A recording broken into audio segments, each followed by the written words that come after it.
예, 억울함으로 상처받을 때라는 제목으로 하나님 말씀 증거하도록 하겠습니다. 그 게리 체프먼이라는 사람이 쓴 책인데 꽤 된 책입니다. 5가지 사랑의 언어라는 책이 있습니다. 이렇게 사랑을 표현하는 언어가 5가지가 있다 그러는데, 두 번째가 함께하는 시간 보내야 된다, 뭐 선물 줘야 된다, 봉사해 줘야 된다. 5번째가 스킨십. 근데 그 첫 번째가 인상적입니다. 인정하는 말. 저는 이게 제일 많이 와닿더라고요. 인정받을 때 사람이 힘이 생깁니다. 그러니까 사랑의 언어 중에 최고는 인정하는 말이죠. 반대로 비난받으면 상처를 입습니다. 비난 받아보셨습니까? 상처 있고 스트레스 있고 의욕 상실되고 그렇습니다. 이게 얼마나 힘든지 사람들은 피하려고 합니다. 스트레스가 너무 힘들기 때문에 그렇습니다. 그래서 상처받는 거 안 가려고 사람도 안 만나고 숨어 있고 그럴 때가 되게 많이 있다라는 것입니다. 이거는 영적으로도 되게 중요하다고 생각을 합니다. 왜냐하면은 우리 교회 안에서도 이렇게 사람들 만나야 되지 않습니까? 근데 이 억울한 비난받는 상처는 대적에게서 오는 게 아니고 교인들로부터 옵니다. 이렇게 형제로부터 이런 비난받는 상처, 이런 것들이 온다라는 것입니다. 그래서 교회에서 이렇게 하나님의 은혜를 받고 영적으로 충만해져야 되는데 오히려 영적 침체에 빠질 때가 많이 있다라는 것입니다. 그래서 사실은 가까이 있는 성도로부터 상처받을 때가 되게 많다라는 것입니다. 그게 1차적으로 힘들고, 또 힘든 게 뭐냐 하면은 그래도 같은 크리스찬 아닙니까? 다 예수 믿는 사람들이고, 그러니까 좀 정직해야 될 거 아니에요. 근데 위선적인 모습을 보일 때가 있습니다. 무슨 얘기냐면 본심 따로 있고 겉으로 표현하는 것 따로 있고, 그럴 때 그러지 않아도 비난받는 상처 때문에 힘든데 또 위선적이라고 생각하면 더 역겨운 그런 것을 보게 됩니다. 그러니까 오늘 본문에도 보니까 이 크리스찬들인데 이렇게 나오잖아요. 그 1절에 보니까 이방인들이 하나님 말씀 받았다 하는 게 싫은 거예요. 이들은 그 유대인 그리스도인들이거든요. 이방인들이 무슨 구원이 있어? 이방인들에게 왜 전도를 해? 그래서 이방인들이 말씀을 받았다 하는 것이 마음에 들지 않습니다. 근데 차마 이거 가지고 시비를 못 거는 거예요. 3절에 보니까 시비 거는 내용은 뭐냐 하면은 왜 그들하고 밥 먹었어? 이런 거라고요. 그러니까 원래 목적과 표현하는 게 다르다라는 것입니다. 이때 위선적이죠. 막 비난한다 그러니까 상처를 입었죠. 억울하죠. 거기다가 또 위선적이죠. 그래서 참 이 크리스천끼리 교제한다는 게 쉬운 게 아니다. 예, 그런 것들을 보여주고 있습니다. 1, 2, 3절 한번 읽겠습니다. 시작. 유대에 있는 사도들과 형제들이 이방인들도 하나님의 말씀을 받았다 함을 들었더니 베드로가 예루살렘에 올라갔을 때 할례자들이 비난하며 이르되 내가 무할례자의 집에 들어가 함께 먹었다 하니. 그러니까 억울한 비난, 또 동시에 위선적이죠. 실제적인 이유와 표현하는 게 다른 거. 사람들이 그렇습니다. 자기가 당당해지기를 원하기 때문에 자기 속에 있는 원래 이유를 잘 표현 안 합니다. 왜냐하면 우리 교회도 이제 목회를 하다 보면 그런 게 있어요. 실제로는 이게 두 사람 남녀가 사랑하다가 헤어진 거거든요. 그러니까 한쪽이 일방적으로 이렇게 버림받은 겁니다. 저는 알잖아요. 이게 어떻게 된 건지. 근데 외부로는 뭐라고 그러냐면 어떤 형제가 치근덕거려가지고 교회를 떠난다, 뭐 이런 표현을 씁니다. 사실 그거 아닌데, 그 당한 남자 얼마나 억울하겠어, 그죠? 그거 아닌데, 사실은 그거 아닌데 표현을 그렇게 하는 겁니다. 왜? 자기 자신이 버림받아가지고 떠났다라고 말하고 싶지는 않거든요. 오히려 자기가 치근덕거림을 당해가지고 피할 뿐이다, 뭐 이렇게 포장하기를 원한다는 것입니다. 그러니까 우리가 이게 신앙생활이 좀 깊어지고 좀 영적으로 성숙하게 되면은 사람 말하는 게 본심 아니라는 거를 금방금방 캐치해냅니다. 절대로 이게 본심하고 말하는 거가 똑같지 않다라는 거예요. 거의가 그렇습니다. 그걸 이해할 줄 알아야 된다는 거예요. 최근에 그 화제의 드라마라 그러죠. 나의 해방 일지, 그런 드라마가 있습니다. 저는 뒤쪽에는 못 봤고 앞부분에 좀 보다 보니까 3회쯤에 거기 그 주인공 오빠인가 남자 하나가 나와요. 염창이라고. 근데 초반에는 자기 여자친구하고 자꾸만 헤어져요. 근데 참 이 심리를 정확히 묘사한 것 같아요. 이렇게 얘기를 합니다. 자기 상황이 안 좋거든요. 뭐 설정이 이렇게 돼 있어요. 뭐 경기도 사는데 이 서울 근처 경기도가 아니라 차 타고 굉장히 멀리 들어가는, 그러니까 외진 곳, 출퇴근이 뭐 인생의 3분의 1 되는 그런 외진 곳, 그리고 돈도 없고 차도 없고, 그렇지만 그 일반 여자들이 기대하는 바는 엄청나게 크다는 것을 알고 있는 그냥 일반적인 남자, 그런 모습입니다. 근데 여자하고 사귀다가 결혼까지 갈라 그러면은 꼭 이렇게 다툼을 일으켜가지고 헤어지게 됩니다. 그러면서 혼자 이제 소리 지르면서 하는 얘기가 너무 인상적이었어요. 내가 별 볼 일 없는 남자라서 헤어졌다는 것을 받아들일 수 없어. 그거예요. 헤어지긴 헤어지는데 마지막 순간에 계속 가다 보면 내가 별 볼 일 없는 남자라는 것을 알려지기 때문에 헤어졌다. 그렇게 말 듣는 건 난 견딜 수가 없다라는 거예요. 그래서 어떻게 헤어지는지 아십니까? 혼자서 영화 봅니다. 일부러. 그래서 싸움을 일으키는 거예요. 혼자 영화 봤기 때문에 헤어졌다. 이게 난 거예요. 또 상대편 여자친구에 대해서 잠깐 시비를 겁니다. 왜 새벽에 딴 남자하고 카톡에 이것 때문에 싸워가지고 헤어졌다. 이게 좋은 거예요. 왜? 이건 있을 만한 얘기잖아요. 이건 비참하지 않잖아요. 근데 내가 별 볼 일 없는 남자라고 하는 이유 때문에 헤어졌다 그러면 그건 견딜 수 없다. 제가 이렇게 현대인들의 모습을 잘 보여주고 있는 것 같습니다. 다 이런 모습이거든요. 실제로 우리는 위선적으로 살아갑니다. 진짜 내 모습과 만나는 것을 원하지 않기 때문에 그렇다는 것입니다. 인간관계가 힘듭니다. 일반 사회에서도 힘들지만 이 신앙 사회에서도 만만한 부분이 아니라는 거예요. 이 베드로도 힘들었고 우리도 힘들고 다 힘들게 되더라는 것입니다. 그런데 이런 과정을 통해 가지고 교회가 하나가 되고 다시금 하나님의 뜻대로 돌아오는 모습을 보게 됩니다. 이거 실질적으로 우리에게 큰 도움이 된다고 생각을 합니다. 첫 번째, 인간관계가 어려운데 우리가 붙들 게 뭐냐? 기도하면 상처받지 않는다는 거예요. 그러니까 평상시에 항상 우리의 초기화 상태가 늘 기도하는 상태가 돼 있으면요, 뭐 별의별 일이 다 벌어진다 할지라도 상처받지 않는 인생이 된다라는 것입니다. 우리 10장을 보면은 베드로 계속 기도하는 사람이었죠. 기도 시간에 기도하고, 기도하는 가운데 환상 보고, 기도하는 가운데 고넬료 만나고, 기도하는 중에 말씀 증거하고, 기도하는 중에 또 성령이 임재하고 그러지 않습니까? 그러니까 계속해서 기도하는 베드로를 보게 됩니다. 그러니까 이렇게 억울한 비난이 온다 할지라도 상처받지 않는 것입니다. 우리도 마찬가지입니다. 항상 기도하는 모습이 돼 있어요. 그러니까 쉬지 말고 기도하라. 이게 사실은 나 자신을 갖다가 든든하게 지키는 힘이 될 수도 있다는 것입니다. 오늘 참 묘하게도 성경 공부하는 내용이 사무엘상 8장이죠. 거기에 사무엘이 나오는데 사무엘이 상처 입는 얘기입니다. 왜냐하면 나이가 들었습니다. 거기다가 또 아들놈이 요엘과 아비야인데 농땡이를 칩니다. 자기 이익밖에 모르고 제대로 그 신앙생활을 못합니다. 그래서 사람들이 이제 물러나라 그런 얘기를 요청합니다. 왕 세워달라고. 너 끝나고 왕이 좋다고. 얼마나 상처 있겠어요? 평생 이스라엘 위해서 충성하고 이스라엘 지켜주고 기반을 다 닦았던 사람인데 늙었다고 이렇게 물러나가라 그러고 아들 핑계 대가지고 물러나라 그러고 얼마나 상처가 있겠습니까? 그런데 사무엘이 별로 상처받는 것 같지 않거든요. 이유가 뭐냐? 8장 6절에 보니까 여호와께 기도하매. 이게 쉬운 일이 아니거든요. 영적인 상태가 가장 낮을 때, 또 이렇게 에너지 상태가 가장 낮을 때 이 기도 잘 안 나옵니다. 근데 사무엘은 평상시에 항상 기도하는 사람이었기 때문에 이런 어려울 때, 힘들 때에도 그냥 기도가 나오잖아요. 그러니까 상처받지 아니하고 평강 가운데 일들을 해결하게 되더라는 것입니다. 우리 인생도 마찬가지입니다. 베드로도 그렇고 사무엘도 그렇고 우리 인생도 그래서 이렇게 새벽 기도가 그래서 중요한 거예요. 평상시에 늘 기도하는 사람이 되면은 이렇게 넉다운 잘 안 되고요. 상처 잘 안 입고 또 영적 침체에 잘 빠지지 않는다라는 것입니다. 그리고 그 다음 단계가 뭐가 되냐? 평강 가운데 하나님이 이끄시는 것들을 받아들일 줄 알아요. 우리가 중요한 게 뭐냐? 하나님의 생각과 우리 생각이 다르다. 하나님의 생각과 우리 생각이 차원이 틀리다. 이걸 깨달아야 된다는 것입니다. 이사야 55장 8절과 9절 보면은 하나님께서 이렇게 말씀하시죠. 내 생각은 너희 생각과 다르다. 내 길은 너희 길과 다르다. 9절에도 뭐라 그래요? 내 생각이 하늘과 땅만큼 이렇게 높다. 그리고 내 길이 너희 길보다 높다. 그러니까 다르다, 높다. 그걸 계속 강조하고 있지 않습니까? 그러니까 우리 뭘 인정해야 돼요? 하나님의 생각과 하나님의 뜻이 옳고 그 길이 결국엔 최종 승리를 주는 거야. 우리 합력하여 선을 이룬다 그런 말씀 있지 않습니까? 합력하여 선을 이룬다는 게 뭐예요? 끝이 좋다 그런 거죠. 그래서 하나님의 뜻과 하나님의 인도하심을 영접하는 인생이 된다는 것입니다. 거절하지 아니하고. 누가요? 기도하는 사람이. 그래서 늘 기도하게 되면 이렇게 저항감도 없고요. 상처도 안 있고 또 하나님의 뜻을 이렇게 수용하기 때문에 결국은 넘어지지 않는다는 것입니다. 여기 보니까 베드로가 지금 화를 낼 만도 한데 화를 잘 안 내잖아요. 우리 베드로 화내는 거 많이 보지 않았습니까? 근데 내 뜻 가지고 살면은 내 뜻이 꺾이면 화가 나요. 왜냐하면 내 뜻이기 때문에. 근데 우리가 하나님의 뜻을 수용하고 하나님의 뜻대로 살면요. 하나님의 뜻이 꺾일 때는 화가 나는 게 아니라 눈물이 난다니까요. 야, 하나님의 뜻을 모르고 저 엉뚱한 길로 가는구나. 안타까움이 생기게 된다는 것입니다.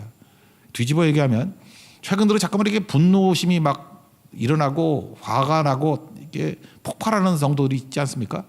내 뜻대로 살기 때문에 그렇습니다. 원래 내 뜻대로 안 되면 화가 나는 거거든요. 근데 내 뜻이 죽고 하나님 뜻대로 살아가게 될 때 사실은 화가 나는 게 아니라 꺾인다 할지라도 이게 눈물이 나지 절대로 화가 나지 않는다는 거예요. 왜 그렇습니까? 하나님의 길은 지금은 잘 모르지만 최종적으로는 승리한다는 것을 확신하기 때문에 그렇다는 거예요. 하나님의 길은 내 길보다 높고 하나님의 생각은 내 생각보다 다르고 높다는 것을 깨닫기 때문에 그렇다는 것입니다. 늘 기도함으로 말미암아 우리 상처로부터 자유로운 우리 하나님의 거룩한 종 되기를 바랍니다. 그러므로 우리가 이렇게 억울한 비난 당하고 할 때 우리가 해야 될 일이 뭐예요? 늘 기도하는 것. 그때 이런 인간관계 속에서 있는 모든 위선과 또 비난에 대한 억울함 이런 것들을 이길 수 있는 길이 된다라는 것입니다. 두 번째는 뭘 해야 되냐면 자꾸만 이렇게 설명할 줄 알아야 된다는 거예요. 변명하려고 그러지 말고 자꾸만 설명할 줄 알아야 된다. 이 베드로가 되면은 지금 교회 지도자 아닙니까? 이런 식으로 이렇게 비난하고 공격을 하면 그냥 연약함을 나무랄 수도 있죠. 니네들이 뭔데 그러냐? 그러고 네가 뭔데 그래? 내가 누군데 어디 덤빌라 그래? 그렇게 말할 수 있죠. 권위로 누를 수도 있고 또 변론할 수도 있고 그러면 역효과가 나타나게 되죠. 그래서 우리가 이 신앙생활을 하면서 인간관계를 맺을 때는 항상 강조점이 뭐여야 되냐면 1차적으로는 기도해야 되고 두 번째는 늘 자세히 설명하려는 태도가 있어야 된다는 것입니다. 이 설명하려고 하는 태도가 이게 온유하고 겸손한 거예요. 여러분 나보다 낮은 위치에 있다고 생각하는 사람이 있으면 잘 설명 안 하려고 그러죠. 그냥 입 닥치고 따라와 뭐 이런 거죠. 아니면 그냥 침묵해버리든지. 그런데 대등하거나 아니면 또 위에 있는 사람이라고 생각하면은 자세히 보고하고 설명해 주지 않습니까? 그래서 우리 크리스찬들은 모든 문제가 생겼을 때 해야 될 일이 뭐냐 하면 자세히 설명하는 그 태도가 반드시 있어야 된다는 것입니다. 옛날에는 병원 같은 데 가면은 의사들이 참 고압적인 자세였고 뭐 물어봐도 대답도 안 해주고 또 모르는 뭐 영어로 뭐라 그러고 전문 용어로 뭐라 그래서 이해도 못합니다. 근데 최근에 참 병원들이 좋아진 것 같아요. 제가 요즘에 다니는 병원들 가보면 굉장히 친절한 것 같습니다. 이렇게 모르면 알기 쉽게 설명해주고 또 물어봐도 또 반복해서 설명해주고 그러니까 신뢰감이 생기고 그러지 않습니까? 특별히 우리 한국의 탑3에 드는 그 종합병원 같은 데 가보면은 이게 왜 탑3에 드는지를 알겠어요. 수준이 달라요. 설명하는 내용들이. 근데 그 설명하는 걸 통해 가지고요. 병원도 좋아지고 또 이렇게 환자들도 신뢰감이 생기고 각자가 좋아지는 일들이 있게 되더라는 것입니다. 베드로는 굉장히 온유하고 겸손해졌습니다. 그래서 질문하고 비난하는 것에 대해서 자세히 설명합니다. 4절 읽겠습니다. 시작. 베드로가 그들에게 이 일을 차례로 설명하여. 그래서 오늘 내용이 굉장히 길죠. 왜냐? 설명의 힘이 얼마나 중요한지를 보여주기 위해서 5절부터 10절까지는 욥바에서 뭐 보자기 환상 받은 거 그걸 설명하고 또 11절부터 17절까지는 고넬료의 집에서 벌어진 일들을 자세히 설명합니다. 그래서 10장을 읽었던 사람들은 똑같은 내용이 반복되는 것 같은 느낌을 받죠. 왜 똑같은 걸 두 번 써놨나? 이게 무슨 얘기입니까? 그 자세히 설명하고 있다는 것을 보여주기 위한 그 성경의 뜻이라고 생각을 합니다. 근데 이게 자세히 설명할 수 있었던 이유가 뭐죠? 사실은 10장에서 보면은 베드로는 갈등이 있었습니다. 자기가 가지고 있는 신념과 신앙과 또 하나님의 말씀이 다르잖아요. 이거 레위기 11장에 보면 먹지 말라는 음식인데 먹으라 그러고 세 번이나 막 다투잖아요. 이거 먹을 수 없습니다. 주여 그럴 수 없습니다. 하나님이 깨끗하게 하신 것을 네가 속되게 하지 말라. 이렇게 갈등 딜레마 속에서 결국 받아들이게 되는 거죠. 하나님의 뜻을. 우리 인생이 그렇습니다. 인생이 이렇게 평탄하지만 않고 어떤 날 갈등도 있고 딜레마도 있고 문제 제기도 있고 그럽니다. 근데 그 문제를 푸는 과정을 통해서 전체적인 내용들을 깨닫게 되는 거죠. 이런 과정이 있었기 때문에 베드로가 설명하는 거 준비 없이도 그냥 할 수 있는 거예요. 왜? 첫 번째 자기에게도 설명이 안 됐거든요. 그러니까 그 하나님께서 자기 고난 가운데 자기를 설명해 주잖아요. 그래서 깨닫게 되더라는 것입니다. 저는 로마서 5장을 보면서 우리가 그 3절 4절만 되게 잘 기억하고 있죠. 우리가 환난 중에도 기뻐한다고 즐거워한다고 그러면서 순서가 나오죠. 환난은 인내를 인내는 연단은 소망을 이루는 줄 알미라. 되게 여기서 끝나버립니다. 그래서 환난이 주는 유익 고난이 주는 유익 그러면 인내 내적으로는 인내를 주고 연단 그다음에 겉으로는 근육을 생기게 만들고 그다음에 소망은 뭐죠? 미래의 방향을 제시한다. 뭐 이렇게 설명을 많이 하지 않습니까? 그래서 환난이 좋은 거야.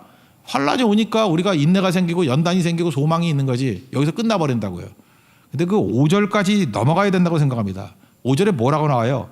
하나님의 사랑이 우리 마음에 부은 바 되미니. 이 과정을 통해서 사랑까지 가야 된다는 거예요. 사랑이 우리 가운데 막 부은 바 된다라는 거예요. 저는 이렇게 생각합니다. 사랑이 있는 사람만이 설명할 수 있어요. 사랑 없으면 설명 안 합니다. 근데 진짜 사랑하면요.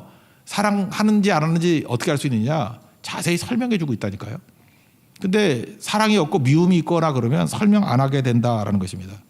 최근에 우리가 호세아 서서를 살폈는데 처음에는 이게 읽기만 하면 이해를 잘 못하겠는데 그 호세아라고 생각하고 내면 속에 깊이 들어가 보니까 호세아가 말도 안 되는 여자하고 결혼하라 그러잖아요. 그 음란한 여인 고멜하고. 하나님 명령입니다. 아마 떨떠름하게 결혼했을 거예요. 순종해서. 그런데 이 여자가 또 집 나가잖아요. 또 다시 데려오래죠. 그것도 쉽지 않죠. 어렵게 데려올라 그럽니다. 근데 거기다가 또 팔아먹었는지 돈까지 내래요. 은 30에 해당되는 액수를 내라고. 그래서 어렵게 데려오게 됩니다. 제가 설교 준비하면서 내가 호세아라고 생각하고 고멜을 데려온다는 생각을 하면서 이게 한번 동일시해 봤어요. 깊이 들어가고 같이 기도하고. 그랬더니 묘한 게 뭐냐 하면요. 제가 느낌이 그래요. 호세아는 분명히 고멜을 사랑했을 거라고.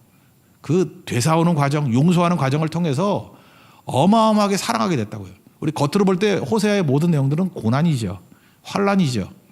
근데 그 환란을 통해서 분명히 인내를 배웠을 거예요. 맞죠? 연단도 배웠을 거예요. 맞죠? 하나님 약속의 소망도 배웠을 거라고. 근데 제일 큰 걸 뭘 배웠느냐? 사랑을 배웠다고 생각합니다. 우리 인생이 그래요. 고난 없는 인생은요. 이렇게 평탄하고 뭐 넘쳐나기만 하면 사랑이 뭔지 모릅니다. 근데 그 과정 속에서 사랑을 알게 되고 사랑을 아는 사람은 설명해 주게 돼 있다는 거예요. 설명. 자세히 설명해 주는 그런 모습이 있게 되더라는 것입니다. 여러분 사랑이란 게 뭡니까? 내가 깨지는 거예요. 그래서 우리 말씀이 뭐냐 그럴 때 마태복음 22장에서 요약을 해놨죠. 율법 중에 뭐가 큽니까? 그랬더니 하나님 사랑하고 이웃 사랑하는 거라고. 이건 적극적인 얘기고 이거 소극적으로 얘기하면 뭐라 그랬어요? 하나님 무시하지 말고 이웃 무시하지 말라. 또 아주 극단으로 가면 하나님 멸시하지 말고 이웃 멸시하지 말라. 그러니까 무시하지 말라, 멸시하지 말라. 그 내용이라는 것입니다. 그럼 사랑이 뭐예요? 사랑이. 내가 깨지는 거거든요. 하나님 사랑하고 이웃 사랑하면 내가 깨져버리잖아요. 그죠? 내가 깨지는 과정이죠. 내가 깨지는 과정이라는 게 또 다른 말은 뭡니까? 나의 기준을 내려놓는 거예요. 사랑은 내 기준을 내려놓는 겁니다. 그러니까 상대방 입장에서 맞춰가지고 하는 거니까 이게 설명이 가능한 거죠. 그래서 사랑하면요. 이게 말뿐만 아니라 굉장히 많은 통로를 통해서 정보가 주고받게 되는 그런 일들이 벌어지게 된다라는 것입니다. 그러니까 겉으로만 아니라 사실은 전인격적으로 교류를 나눌 수 있는 모습이 된다라는 것입니다. 그 옛날 영화 한번 보시다. 아바타라는 영화 있죠. 거기 나비족이 나오는데 인사말이 뭐였죠? I see you. 나는 너를 본다. 근데 그거 뭐 분석할 때 별의별 얘기가 다 나오잖아요. 거기 나비족이 I see you. 나는 너를 본다. 그게 어떻게 인사가 돼요? 겉으로만 보는 게 아니라 그 내용에는 내 영혼을 본다. 너의 본 모습을 본다. 너의 본질을 본다. 너의 있는 모습 그대로를 본다. 뭐 무궁무진하게 의미가 있는 거죠. 그래서 참 그 생기긴 이상하게 생겼지만 감동이 있어요. 그래서 한동안 저도 인사를 하려고 했는데 I see you.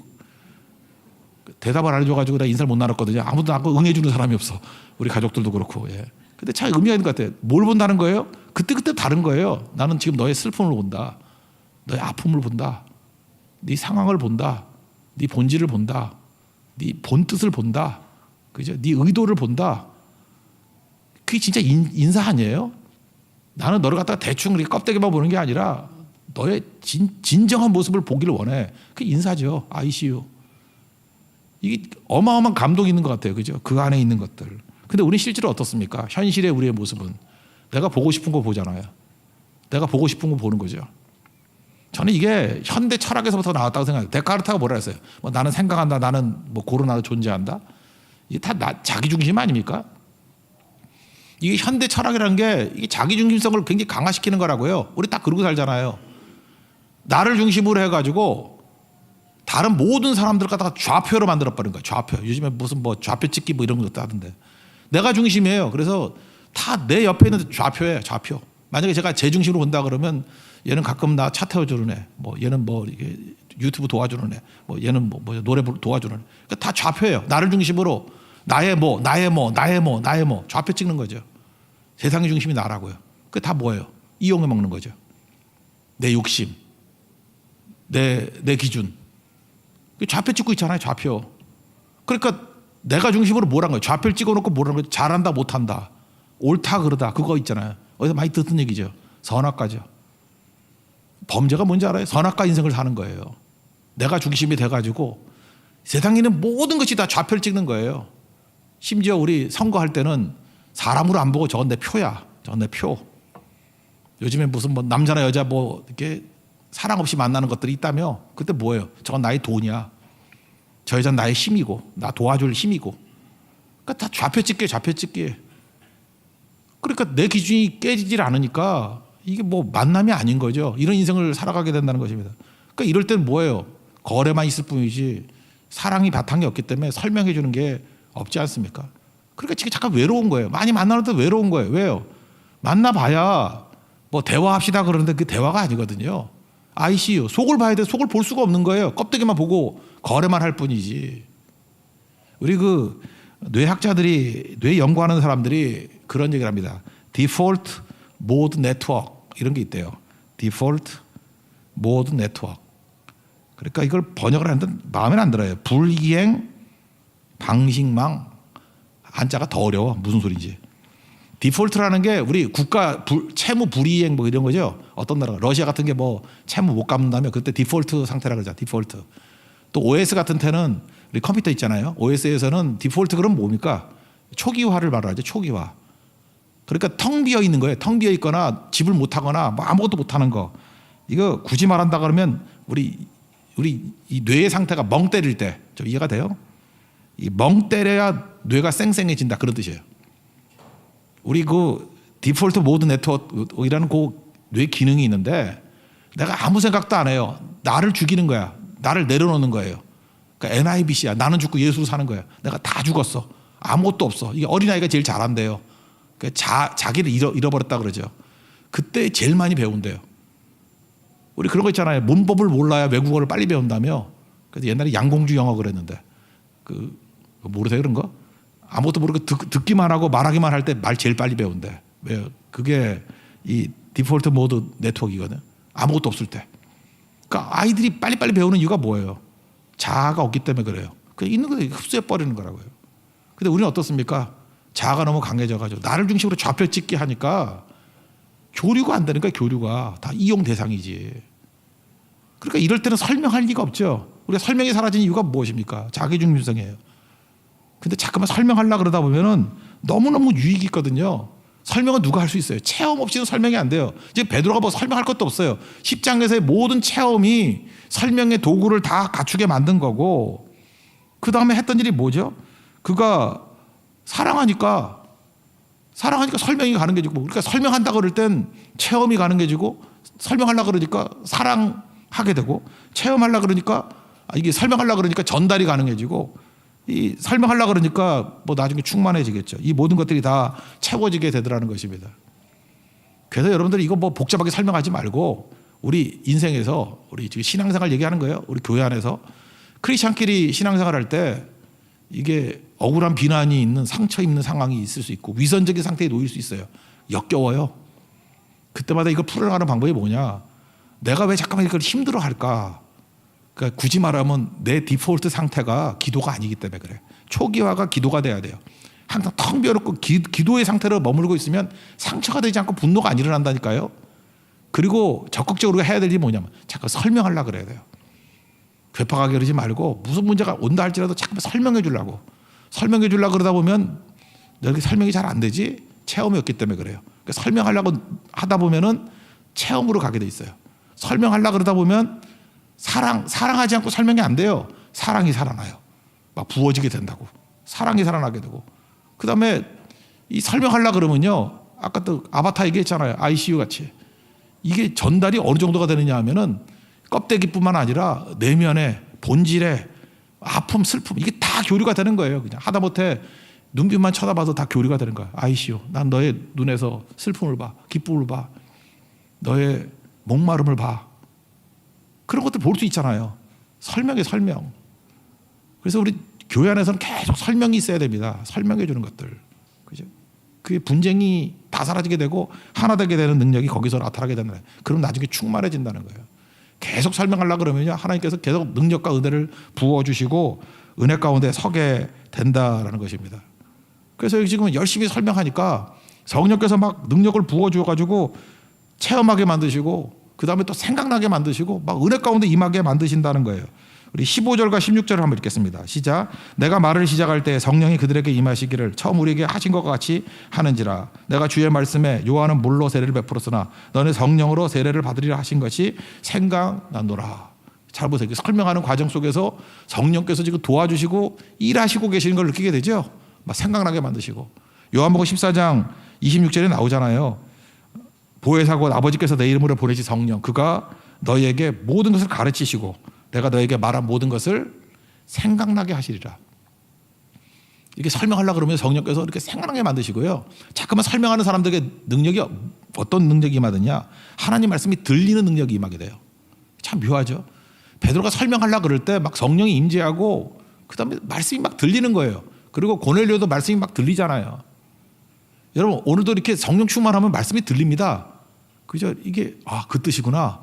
이게 막 말씀이 막 연결이 돼요. 또 그다음에 신구약이 막 연결이 되고 어제 들은 말씀과 내가 그저께 읽었던 말씀이 다 연결이 돼가지고 성경은 신구약 모든 성경은 66권의 성경은 동일한 성령께서 저자되셔서 같은 분이 쓰신 성경이야. 이걸 깨닫게 돼요.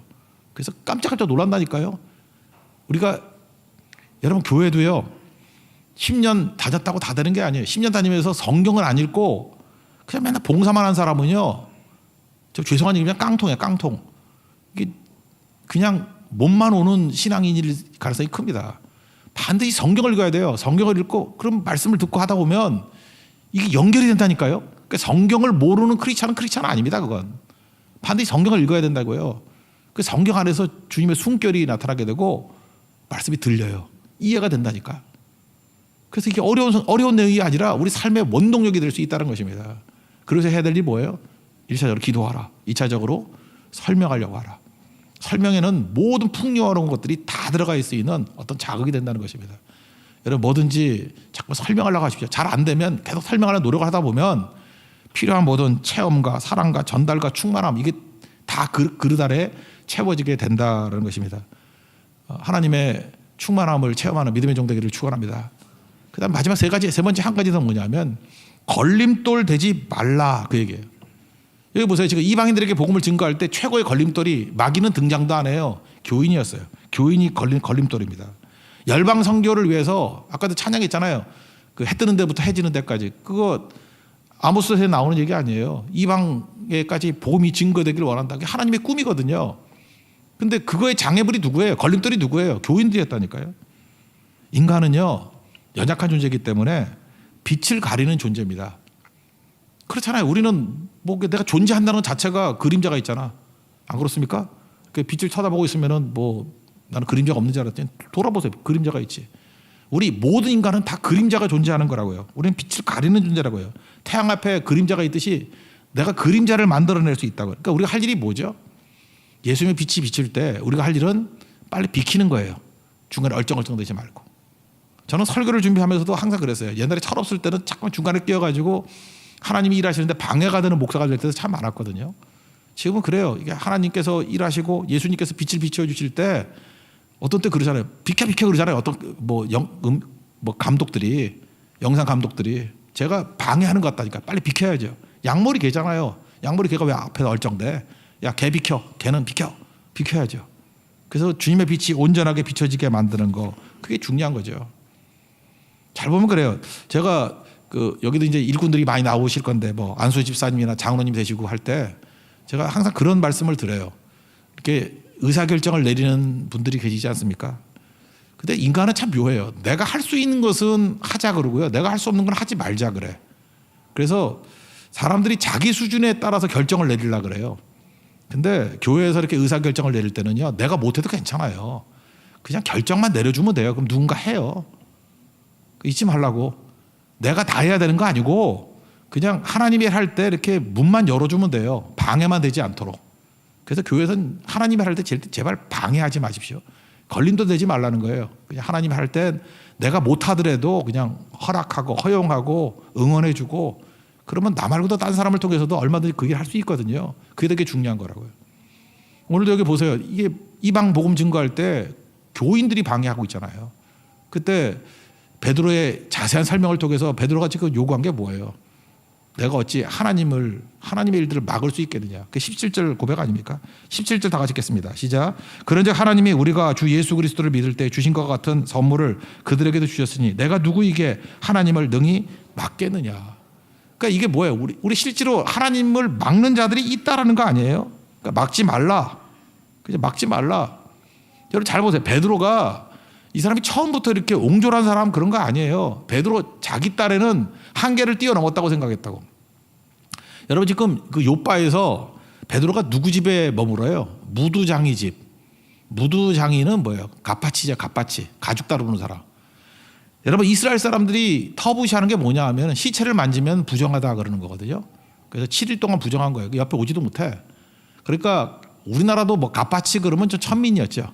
여기도 마찬가지예요. 이렇게 동물 잡아가지고 뭐 죽이고 하는 백정 같은 거니까 갑바치를 굉장히 부정하게 여겼다고. 그러니까 무두장이. 베드로는 나름대로 벽을 넘은 거예요. 나는 무두장이 집에 가서도 머무를 수 있어. 그런 거죠. 똑같이 이름이 뭐 똑같아서 걔도 시몬이고 나도 시몬이라서 간 게 아니고 무두장이 집에도 갈 수 있을 만큼 열린 사람이었다니까. 베드로 그 답답한 인간 아니에요. 나름대로 이렇게 통이 크고 벽을 넘는 사람이라고. 그럼에도 불구하고 넘지 못한 벽이 뭐예요? 이방인의 벽 못 넘잖아요. 지금도 그렇습니다. 우리 스스로 나는 굉장히 관대한 사람이고 나는 편견이 없는 사람이고 나는 선입견이 다 깨진 사람이고 내 힘 갖고 되는 게 아니에요. 하나님께서 가라 그럴 때 상상도 못할 곳으로 우리 보낼 때가 있어요. 그때 하나님의 일을 가로막지 말아야 된다는 것입니다. 저는 우리 세교회가 해야 될 일이 그거라고 생각해요. 하나님의 성령께서 뭘 보여줄지를 몰라요. 어디로 가라 그럴지 모르고 무슨 일을 하라 그럴지 모르겠어요. 그때마다 가는 거죠. 제가 최근에 이제 묵상하면서 기도할 때 그런 생각이 들더라고요. 무슨 생각이 드냐면 우리나라에서 제일 흔한 게 뭐죠? 제가 이건 뭐 20대부터 생각했던 일인데 제일 흔한 게 뭐예요? 건물 아니에요? 건물? 건물이 제일 흔하죠. 건물 없는 데가 있어. 다 건물이지. 우리나라만큼 건물 많은 데가 있어요. 그냥 아무 건물이나 들어가서 예배 드리면 교회 아니에요? 갑자기 그런 생각이 들었어요. 이제 우리 교육자들 우두커니 보고 저 친구들 멀쩡한 사람들 설교 되게 잘하거든요. 막 너무 잘하고 뭐 이렇게 같이 들을 때마다 막 불이 임하고 막 그러는데 뭐 간단하겠다 생각이 들었어요. 이게 뭐 지천에 깔린 게 건물인데 다 뿌려가지고 그 건물 가서 예배 드리면 그 교회 되는 거 아니에요? 갑자기 너무 개척 사역이 쉬워진 것 같아. 그죠? 아직은 완성된 거 아니에요? 여기까지만 내가 받은 거예요. 예. 여기까지만 받았는데 그러니까 하나님께서 하시는 일들이 있는데 그 막을 이유가 없다고요. 제가 옛날에 그래가지고 대학교 강당 들어간 거예요. 뭐 막을 게 뭐 있어? 뭐 강당 빈자리 가서 예배드리면 그게 뭐 하나님의 교회지 뭐 그런 거죠. 근데 그런 마음이 안 생겼는데 기도하는 가운데 잠깐 그런 거 생긴다고. 뭐 서양의 건물 교회 건물 엄청나게 지어놓고 지금 텅텅 비어가지고 10명도 안 나오고 그게 뭐 수치스러운 거지 그게 영광이에요. 근데 당시에는 이미 지어진 건물에 들어가서 예배드릴 때 다 교회가 되더라. 이게 무서운 거지. 그렇지 않아요? 이게 엄청난 일이잖아요. 지금 여기서도 그런 일이 벌어졌다고. 제가 얘기했잖아요. 유태인 600만 밖에 안 되는데 1000배 느는 게 60억 아니에요. 하나님께서는 100배, 1000배 일하실 수 있잖아요. 여러분 이 벽을 깨버리는 거 성령은요 벽을 뛰어넘고 벽을 깨는 분이라고요. 우리가 할 일은 뭐죠? 걸림돌이 돼서는 안 된다는 거예요. 그래서 또 하나 기도해야 될 게 뭐냐면 내가 왜 깨져야 됩니까? 내가 철저히 깨져야만 하나님의 성령께서 하는 일을 막지 않는다는 거예요. 적어도 막지 않는 훈련을 하십시오. 그러므로 보세요. 교회 안에서 의견이 갈리고 어떤 때는 억울한 비난 때문에 상처도 있고 역겹기도 하고 위선적이기 때문에 우리 사람 만나면 다 그런 거 느끼잖아요. 그죠? 근데 그것을 이길 수 있는 힘이 뭐예요? 일단 1차적으로 늘 기도하라고. 디폴트가 기도가 돼야 돼요. 상처 안 입어요. 분노 안 나. 내가 상처를 많이 받는다. 내가 분노심 자꾸 일어난다. 늘 기도하지 않기 때문에 그래요. 디폴트가 기도가 돼야 돼. 기도가. 초기화가 기도가 돼야 된다니까. 그리고 두 번째 해야 될 일이 뭐예요? 좀 애써야 돼요. 자꾸 설명하려고 그래야 돼요. 설명하려고 애쓰다 보면은 체험도 생기고 사랑도 생기고 전달도 잘 되고 우리가 그 중요한 충분히 아니야. 충만함을 누리게 된다고. 그래서 설명의 힘을 누리십시오. 뭐든지 설명하려고 그래요. 설명하려고 그러면 모든 게 다 임하게 된다니까요. 그럼 이거로 충분하지 않냐고. 그 다음에 할 일이 뭐죠? 하나님의 성령께서 우리에게 막 부어주셔요. 새로운 거 막 보여주신다고. 광야로 나가가지고 길을 만드시고요. 사막에 가가지고 강을 만드시는 분이 성령이시라고. 그때 우리가 할 일이 뭐죠? 절대 걸림돌 되지 않도록. 그죠? 주님이 하신 일이 옳습니다. 내가 어찌 하나님을 막겠습니까? 보여주신 곳마다 순종하며 나아가겠습니다. 그때 능히 승리하게 된다는 것입니다. 여러분 그 길을 걸어가는 하나님의 거룩한 종 되기를 축원합니다. 자리에서 일어나겠습니다. 하나님의 부르심 찬양하겠습니다.